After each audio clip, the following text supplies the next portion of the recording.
Welkom hier by 'n kort oordenking van Weskus Woord op Jacobsbaai. Ons gemeente vier tans dankoffermaand in Oktober en ons het Sondag stilgestaan by 'n besondere gedeelte uit Johannes 12. Dis die gedeelte wat vertel hoe Maria 'n pond egte duur nardesalf in 'n albasterfles gebreek het op die voete van Jesus en dit met haar hare afgedroog het en die hele huis is gevul met die geur van die salf. En die disippels het daar teëgegaan, veral Judas, en gesê dis 'n vermorsing.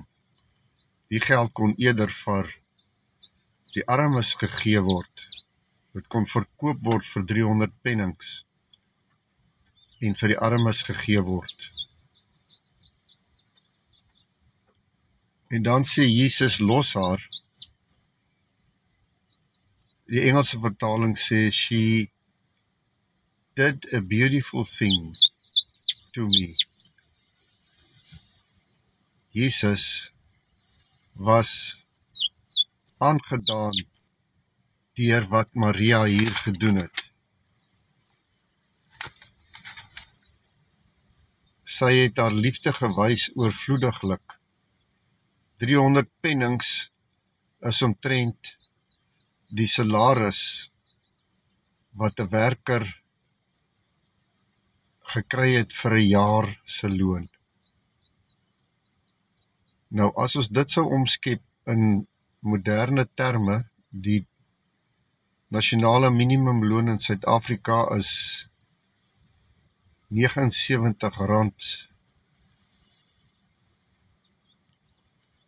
verskoning, R28.79 per uur, en ons werk dit nou mooi uit.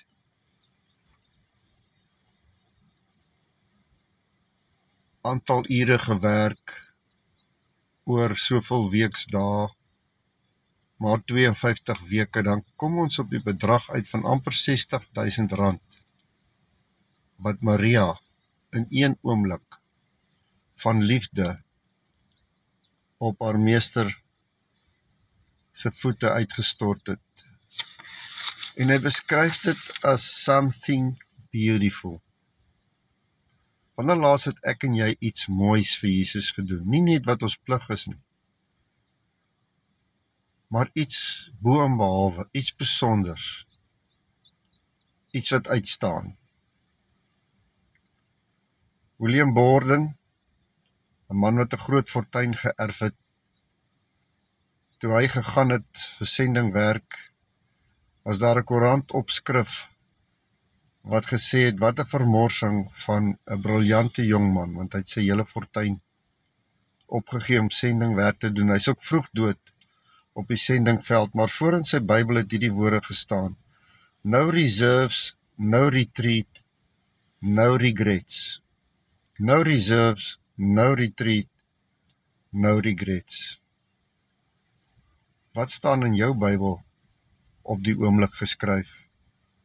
Kan jou liefde vir Jesus so gesien en ervaar word? Bring jy hom die dank wat hom toekom?